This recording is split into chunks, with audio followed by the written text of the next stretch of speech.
हो गया? Very good.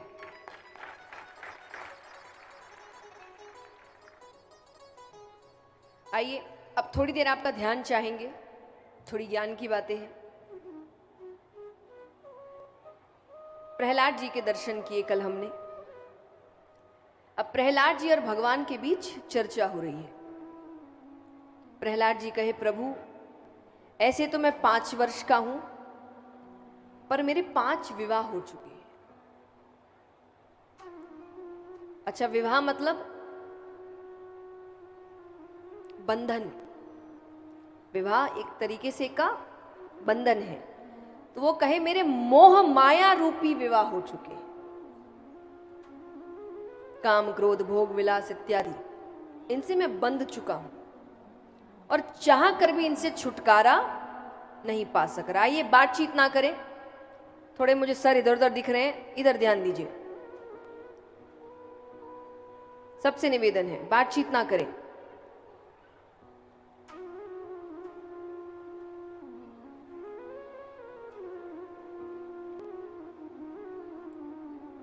और मैं चाह कर भी इनसे छुटकारा नहीं पा सक रहा। भगवान कहे कि भोगों का उपभोग तुम जन्मों से करते आ रहे हो। कब से करते आ रहे हो? वर्षों से भी नहीं, जन्मों से। अच्छा, भोगों का उपभोग मतलब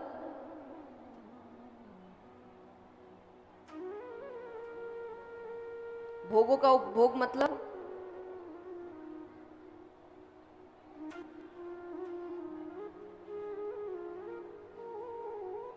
जैसे आपने खाना खाया, पेट भर गया, एक बार के लिए लगता है कि भाई इससे ज्यादा तो नहीं खा सकते। 2-3 घंटे बाद फिर भूख लगती है। तो जीव को हमेशा स्वादिष्ट भोजन चाहिए।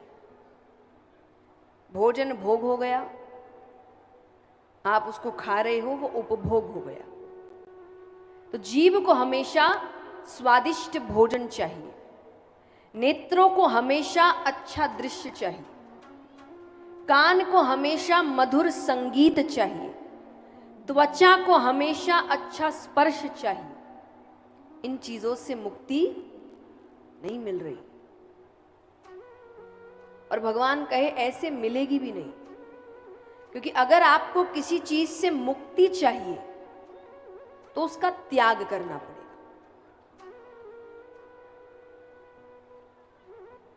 अगर कोई चीज से मुक्ति चाहिए तो उसको छोड़ना पड़ेगा। प्रहलाद जी कहे त्याग कैसे करें?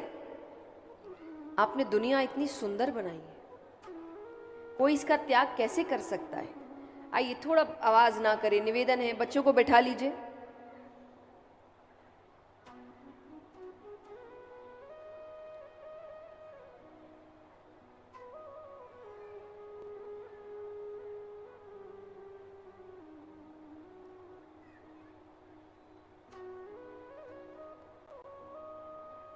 या तो आप बैठा ले उनको,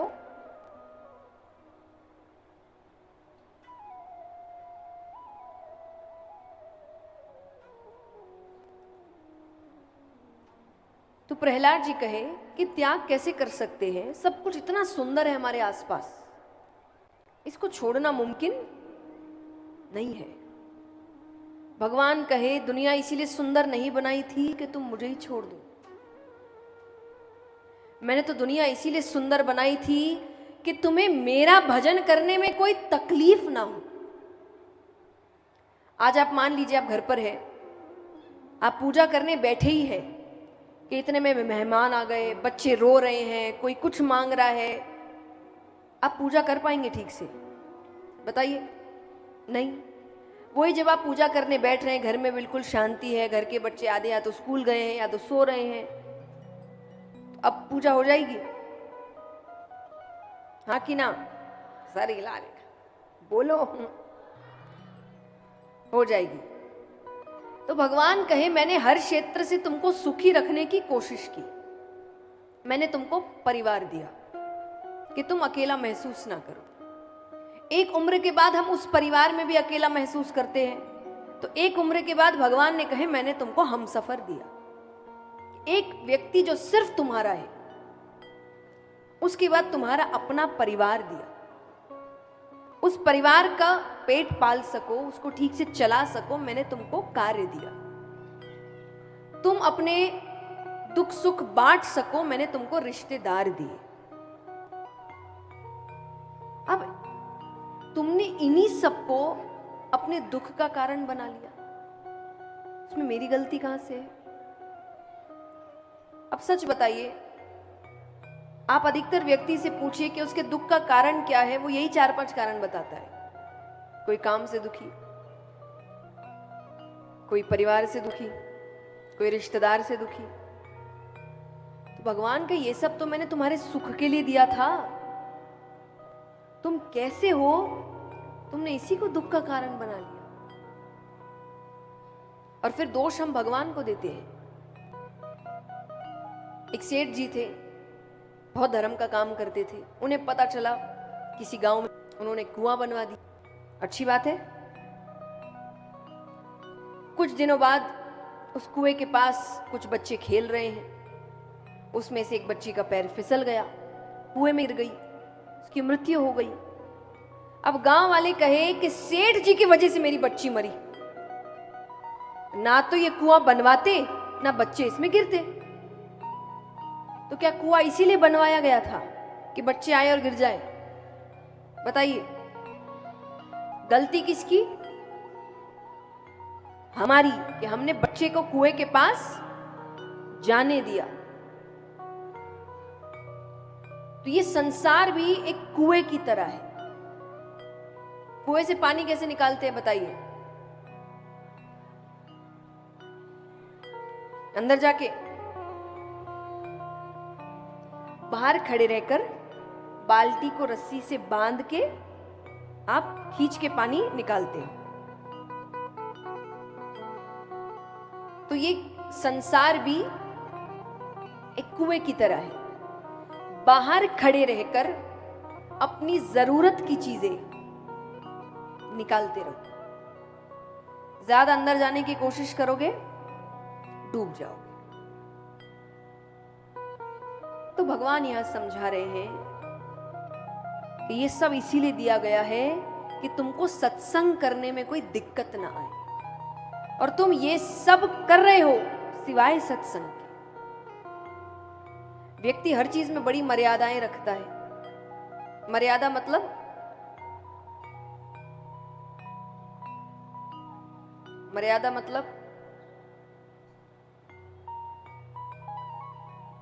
कोई जवाब नहीं देगा।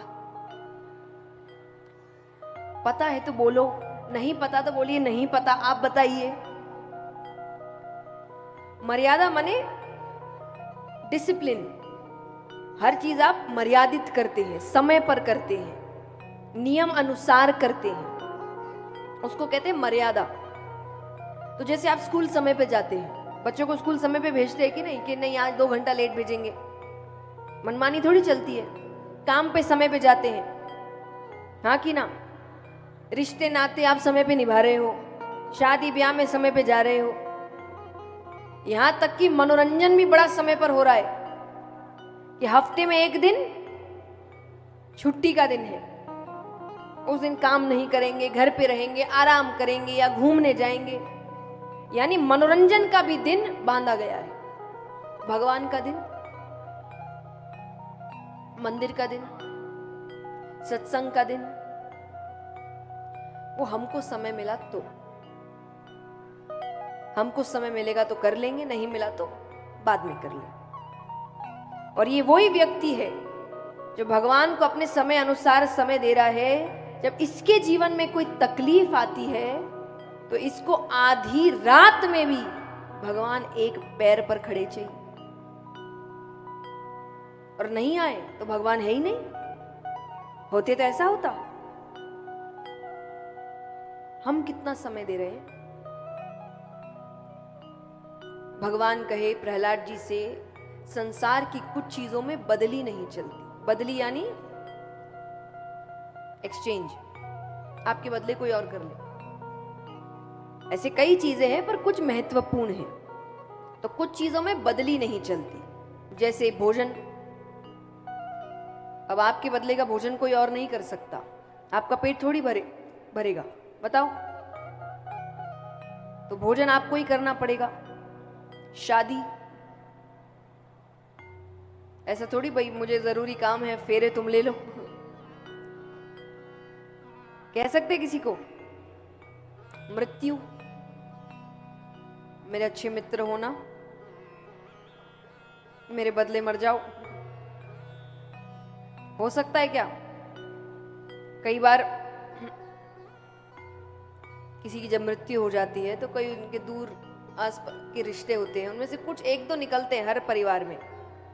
एक दो होंगे जो उस वक्त रोते रोते बोल रहे होते हैं, उनको क्यों ले गए, हमको क्यों नहीं ले गए, क्योंकि उसको अच्छे से पता है ऐसा कुछ होना नहीं है। किसी दिन यमराज नीचे आ गए, उसको छोड़ो तुम चलो, तुमको ज्यादा है ना, तुम पहले चलो। दूसरी बार से लोग बोलना बंद कर देंगे। तो ये सब सिर्फ इसीलिए बोला जाता है क्योंकि उनको पता है ऐसा कुछ होना जाना नहीं है। तो मृत्यु में भी बदली नहीं चलती, वैसे ही सत्संग में भी बदली नहीं चलती। ये खास करके पुरुष वर्ग के लिए है। देखिए आज ऐसी कई बातें हैं जिनका झुकाव आपकी तरफ ही होगा। ये कोई सोची समझी साजिश नहीं है, पर आज के जितने प्रसंग है उसमें अधिकतर हरकतें आपकी ही वैसी हैं। तो जैसे मैंने कई पतियों को बोलते हुए सुना है कि भाई हम तो ज्यादा पूजा पाठ करते नहीं है, हमारा ध्यान तो ज्यादा काम पे रहता है। पत्नी करती है, हमको थोड़ा बहुत फल मिल जाता है। कुछ नहीं मिलता, 1% भी नहीं मिलता। पता चलेगा दोनों ही ऊपर गए, पत्नी स्वर्ग जा रही है, पति को पीछे से ही खींच लेंगे कि सत्संग उसने किया था तुमने नहीं, तुम इधर चलो नरक। तो आपके बदले का सत्संग भी आपको ही करना पड़ेगा। तो सत्संग में भी बदली नहीं चलती। तो भगवान समझा रहे हैं सत्संग की महिमा क्या है। प्रहलाद जी कहे कि ठीक है, मेरी पूरी कोशिश रहेगी मैं सत्संग करूं, पर मैंने तो ये भी सुना है कि आपका भजन भी आपकी कृपा के बिना नहीं कर सकता व्यक्ति। कई होते ना, करने तो बैठते हैं मन नहीं लगता। तो आपका भजन करने के लिए भी आपकी कृपा होनी चाहिए। तो मुझ पे कृपा करिए। मेरे जीवन में परिस्थिति कैसी भी आए, सुख हो, दुख हो, उत्सव हो, चिंता हो, आनंद हो, मुझे याद आप ही आए। मेरी लगन आप में इस प्रकार लग जाए कि मुझे हर परिस्थिति में केवल आप याद आए। और याद तो देखिए ईश्वर को ही करना है, क्योंकि सहायता तो वो ही करते हैं। आज एक बात बताइए, हम बड़े बड़े लोगों से पहचान बनाते हैं, सभी बनाते हैं। पता चल जाए कि कोई बड़ा व्यक्ति है, पावर ज्यादा है, तो कोशिश करते हैं ना हमारी पहचान बन जाए। क्यों बनाते हो आप पहचान? खुद के रिश्ते तो ढंग से चल नहीं रहे और 10 रिश्ते बना रहे हैं, तो क्यों बनाते हैं हम पहचान? बताइए। अपना काम निकालने के लिए। किसी को प्रेम नहीं है, सबको काम निकलवाना है कि किसी दिन कोई दिक्कत आई तो ये व्यक्ति काम आएगा। पर सच बताइए, जिस दिन सच में जीवन में कोई बड़ा संकट आता है ना, कोई बड़ी दिक्कत आती है, उस दिन इनमें से एक फोन नहीं उठाता, एक भी फोन नहीं। छोटे मोटे काम निकल जाएंगे, पर जब सच में जरूरत होती है ना, उस दिन एक व्यक्ति फोन नहीं उठाएगा। और उस दिन काम कौन आता है? भगवान, जिससे संबंध बनाने में हम दिन का 1 मिनट नहीं देते, उससे संबंध बनाइए। इतनी पहचान बनानी है ना, ईश्वर से बनाइए। क्योंकि असल में जब संकट आता है, काम वो ही आते हैं। और दुनिया में अगर आपको लगे नहीं भाई मेरे को तो ये व्यक्ति काम आ गया था, ये व्यक्ति को काम लाने वाले भी वही हैं, वरना कोई किसी की सहायता बिना स्वार्थ के नहीं करता। आज कोई भी नहीं कर रहा, पहले व्यक्ति अपने बारे में सोचता है। तो असल में जो आपकी सहायता कर रहे हैं वो ईश्वर ही है और कोई नहीं है। आइए, कौन कौन चाहते कि उनकी ऐसी लगन लग जाए भगवान से?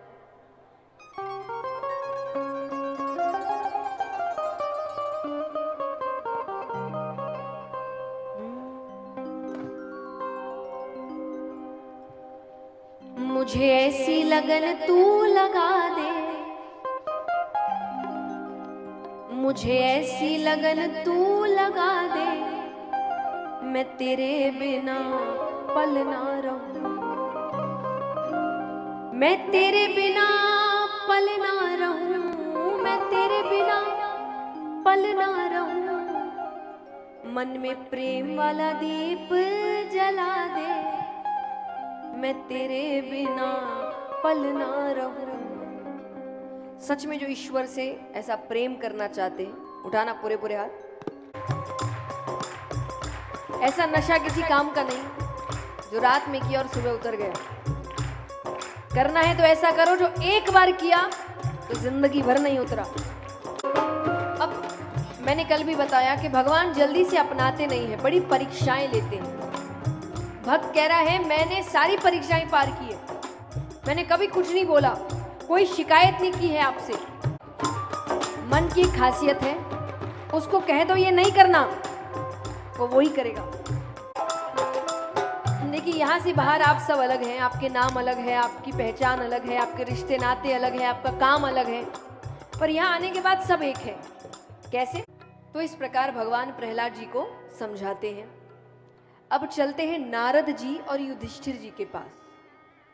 इन दोनों के बीच धर्म की चर्चा हो रही है कि धर्म क्या है। हम आज धर्म की बहुत बात करते हैं, धर्म ये है, धर्म वो है, धर्म बचाएंगे, धर्म के साथ हैं। धर्म क्या है किसी को नहीं पता। तो नारद जी यहां धर्म के लक्षण बता रहे हैं। नारद जी कहे कि धर्म के 30 लक्षण हैं। कितने लक्षण हैं? आइए, एक आप तो बात ना करें, आपके पास कोई कर रहा है तो उसको भी डांटिए, है ना, प्लीज। मुझे पता है संख्या ज्यादा है, पर संख्या तो कथा के लिए ही है कि किसी और चीज के लिए? बताओ। पंचायती तो हम घर पे भी करते हैं, यहां कुछ तो अलग करें या नहीं करके देखते हैं कि जब इतने सारे मिले हैं बात नहीं करते हैं। ट्राई करो एक बार। और सबसे ज्यादा आपको ही बोलना पड़ रहा है, वो चुप बैठे हैं एकदम। आप ऐसी हरकतें करें, घर जाके आप ही सुनेंगे फिर कि बड़ा कह रही थी कथा में जाना है, वहां जाके भी तो बात ही करती रहती हो।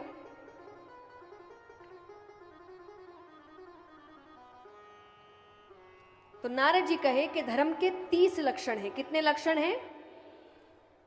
पर मैं शुरुआती 5 बताता हूं, जो नींव है। क्योंकि अगर नींव कमजोर होगी तो इमारत टिक नहीं पाएगी। और ये ऐसे 5 लक्षण हैं जिनका पालन आप सब भी कर सकते हैं रोजाना। और अगर आप ऐसा करेंगे तो आप धर्म की ही रक्षा करेंगे। तो सबसे पहला लक्षण है सत्य। जितना हो सके सत्य की राह पर चलो। देखिए, मैं आपके मतलब की ही बात करने की कोशिश करती हूं। मैंने आपको नहीं कहा कि सिर्फ सत्य की राह पर चलो, क्योंकि मुझे पता है कोई करने वाला नहीं। वो बात करके क्या फायदा कि बोल तो दे, बाहर निकलते हुए आप लोग बोले इनके बोलने से होता है क्या? जितना हो सके सत्य की राह पर चलो। जहां झूठ की जरूरत नहीं वहां झूठ मत बोलिए। कई बार हम ऐसी ऐसी बातों पे झूठ बोलते हैं जो बिना मतलब की है, एकदम बेतुकी बात। उदाहरण,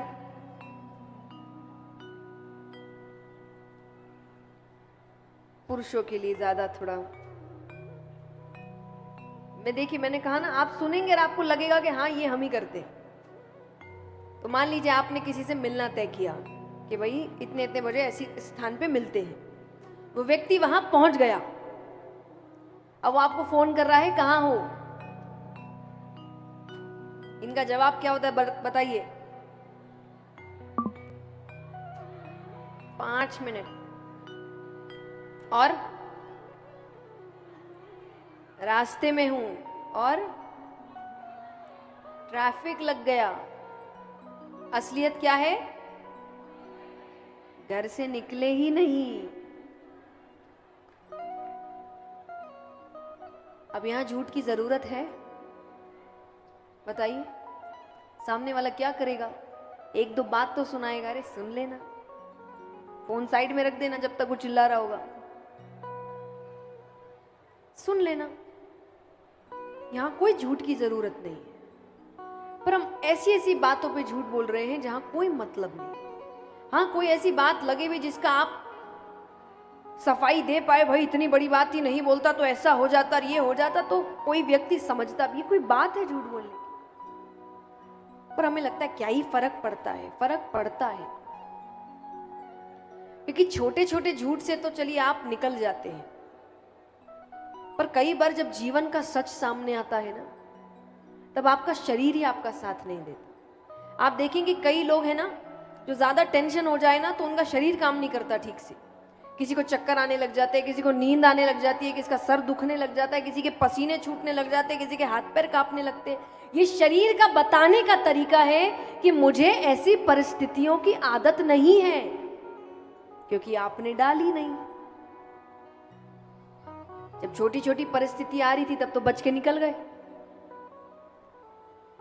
आज मान लीजिए आपको 5वें तल्ले पे चढ़ना है और लिफ्ट खराब हो गई है, कैसे चढ़ोगे?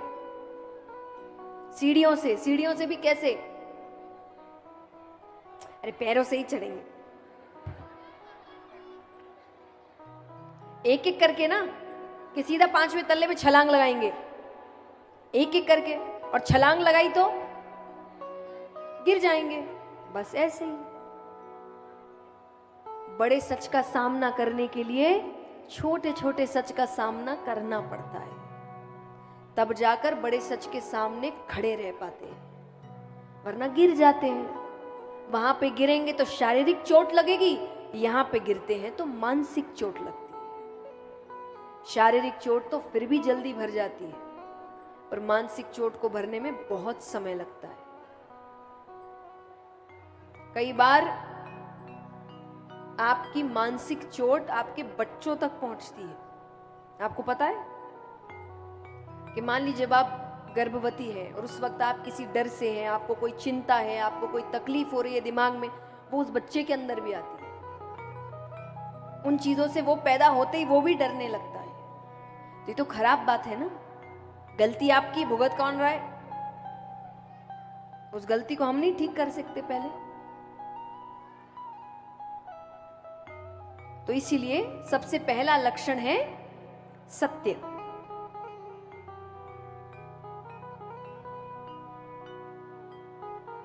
दूसरा लक्षण है दया,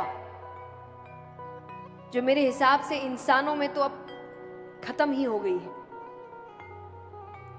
हमसे ज्यादा दया तो जानवरों में बची है, कि आज रास्ते में कुछ गलत होता देखते हैं तो वो कम से कम भौंकते तो हैं।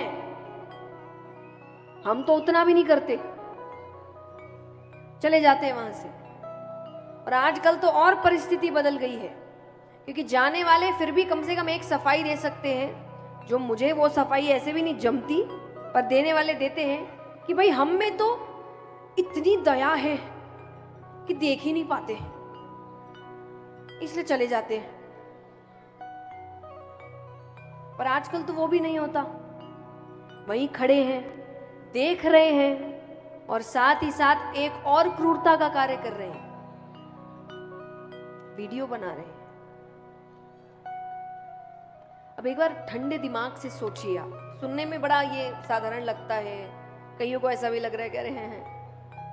ठंडे दिमाग से सोचिए, आपके सामने कोई तकलीफ में है, कोई चीख रहा है, कोई मदद मांग रहा है, आप पे असर नहीं हो रहा, आप आराम से वीडियो बना रहे हैं। समझ रहे इंसानियत कहां जा रही है? मदद नहीं करना अलग बात है, पर वहीं खड़े खड़े व्यक्ति पागल हो जाए, मैं क्या करूं, मैं कैसे बचाऊं, ये क्या हो रहा है, नहीं, आराम से वीडियो बना रहा है। और आप देखिए इन वीडियो को, कई बार ऐसी वीडियोस आते हैं, पीछे वीडियो बनाने वाले की आवाज आ रही है, जिसके साथ वाला व्यक्ति बोलता है यहां से मत ले, वहां से ले, एंगल अच्छा आएगा, और सामने कोई चीख रहा है, तकलीफ में है, और वो ये सोच रहा है कि मेरे वीडियो का एंगल अच्छा कैसे आए। ये तो इंसानियत खत्म हो रही है कि धीरे धीरे किसी और की तकलीफ को देखकर हमें तकलीफ महसूस नहीं हो रही, हम पर कोई असर नहीं हो रहा। ऐसे दुनिया चलती गई तो कहां कुछ बचने वाला है। मैं नहीं कह रही आपसे आप अपनी जान को जोखिम में डाल के मदद करिए, कोई नहीं करता, पर जहां कर सकते वहां तो करिए। कई बार हमें पता होता है हमारा एक आवाज उठा देना गलत काम वही रोक देगा, हम उतना भी नहीं करते। हमें क्या, हमें क्या। तो याद रखिए दुनिया गोल है, चीजें घूम कर आती है। आज आपके सामने कोई है जिसको मदद की जरूरत है, उसकी आंखें ढूंढ रही है कि कोई तो मेरी सहायता कर दे, और आप वहां सामने से ये सोचते हुए जा रहे हैं हमें क्या, एक दिन आपको भी मदद की जरूरत पड़ेगी। आपकी आंखें ढूंढ रही होगी कोई तो मेरी मदद कर दे, तब सामने वाले यही सोचते हुए जा रहे होंगे हमें क्या।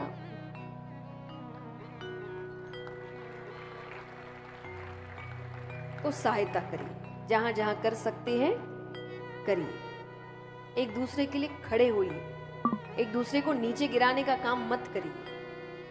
आज किसी की बुराई होती है ना, 10 आके खड़े हो जाते हैं, हाँ हाँ मेरे साथ भी ये किया, हाँ हाँ मुझे तो ये ठीक ही नहीं लगता, हाँ हाँ इसकी तो हरकत ही ऐसी है। कोई अच्छाई करे तो कोई आके खड़ा नहीं हो रहा। साथ देना सीखिए एक दूसरे का। देखिए थोड़ी दूर चलना है तो अकेले चल सकते हैं, लंबी दूरी तय करना है तो सबको साथ लेके चलना पड़ेगा। अकेले अकेले नहीं होता कुछ, अकेले अकेले काम हो जाते तो देश भी आजाद नहीं होता। धीरे धीरे सबको साथ लाने का काम किया ना सबने। शुरू भले ही एक आदमी ने किया, पर उस आदमी ने सबको कहा कि सबको साथ आना पड़ेगा, तभी आप आगे बढ़ सकते हैं। जब तक दूसरे को नीचे गिराने का काम करते रहोगे, जहां हो वहीं रहोगे। तीसरा लक्षण है पवित्रता। खुद पवित्र रहे, घर को पवित्र रखे। घर में जितनी साफ सफाई होगी उस घर में उतनी लक्ष्मी आती है, जितनी गंदगी होगी उस घर में उतनी दरिद्रता आएगी। तो लक्ष्मी अगर घर में चाहिए तो साफ सफाई रखिए। और लक्ष्मी को प्रसन्न करने का एक और रास्ता है, ये पुरुषों के लिए है। कौन कौन चाहते हैं कि घर में धन खूब हो, हाथ उठाइए। सब चाहते हैं, अपनी अपनी पत्नियों को खुश रखिए।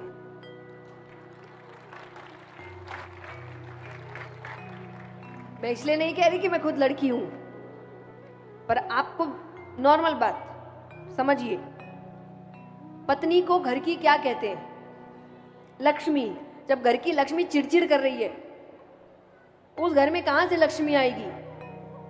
जिस घर की लक्ष्मी हंस रही है, खुश हो रही है, मुस्कुरा रही है, उसी घर में लक्ष्मी आएगी ना। दिन भर लक्ष्मी ऐसे रहती है, पर मुस्कुराने की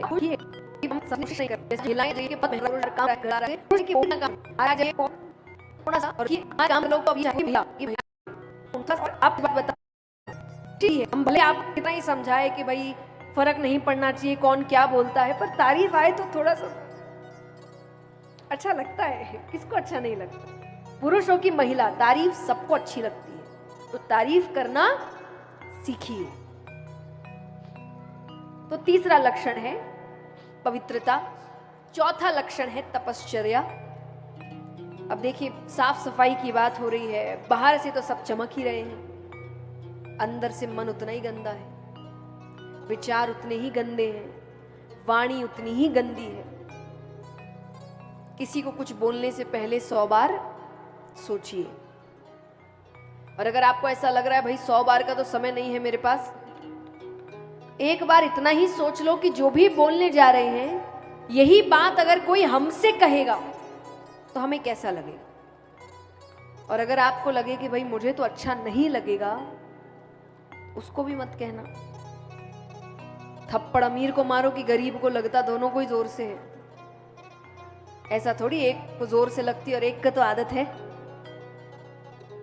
जो बात आपको अच्छी नहीं लगेगी वो सामने वाले को भी अच्छी नहीं लगेगी। 5वां लक्षण है तितिक्षा। भगवान जो भी दे प्रसाद समझकर ग्रहण कर। वो जो देते हैं सोच समझ के देते हैं। अपने जीवन का उद्देश्य भगवान को प्रसन्न करना बनाए। जब आप उनको प्रसन्न रखना शुरू करेंगे, उनकी जिम्मेदारी बन जाती है आपको प्रसन्न रखना। ये ऐसे ही काम चलता है। जब आप कर्म ये सोचकर कर रहे हैं ना भगवान खुश रहे, तो फिर भगवान फल ये देकर सोचते हैं कि भाई ये खुश रहना चाहिए। भगवान के जितने भक्त हैं आप देखिए, उनके जीवन में हर वक्त उद्देश्य भगवान रहे। रामायण का प्रसंग आता है, सब जीत कर आए थे अयोध्या वापस, तो पूरी सेना ही आई थी उस वक्त राम जी के साथ। तो सभा में सब बैठे हैं, तो सीता माता ने हनुमान जी को भेंट स्वरूप अपने गले में से माला उतार के दी। सबको पता है हनुमान जी ने क्या किया? तोड़ दिया। एक एक मोती देख रहे हैं, फेंक रहे हैं, देख रहे हैं, फेंक रहे हैं। सीता माता ने कहा नहीं अच्छी लगी तो बता देते, कुछ और दे देती, तोड़ने की क्या जरूरत थी।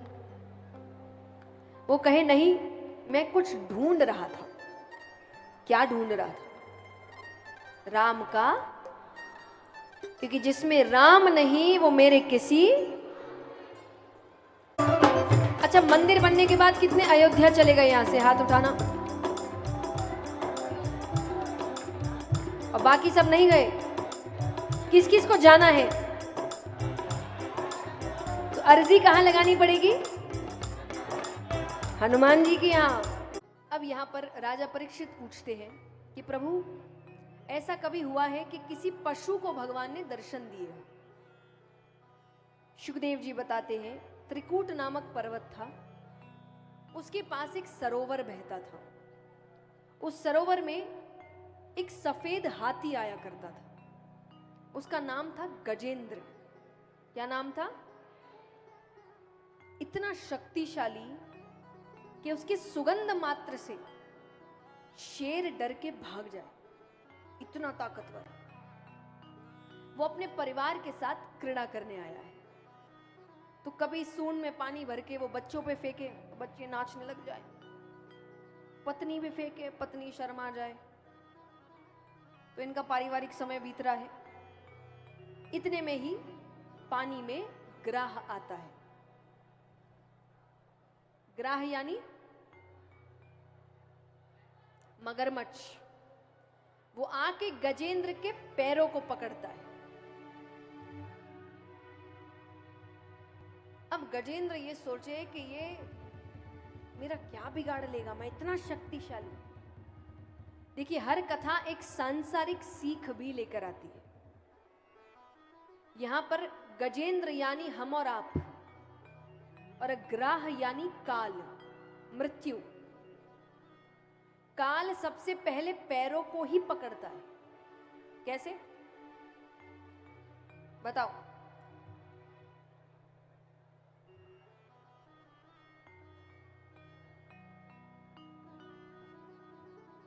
घुटनों में दर्द रहने लग गया है, सीढ़ियां नहीं चढ़ी जाती, इसका मतलब काल ने पैरों को पकड़ लिया है। अब तो सुधर जाओ। पर हम कौन है?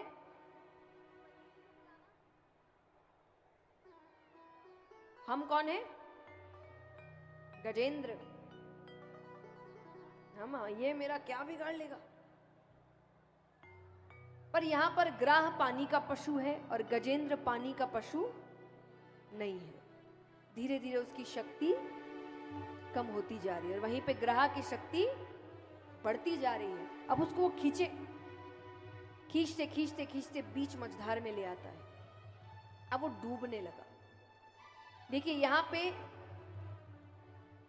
एग्जैक्ट इसी रिश्ते की बात नहीं हो रही है, तो ये मेरी बात करते ही सारे पति अपनी पत्नियों को देखने मत लग जाना। एक तरीके से ये उदाहरण दिया जा रहा है कि सांसारिक रिश्ते कैसे होते हैं।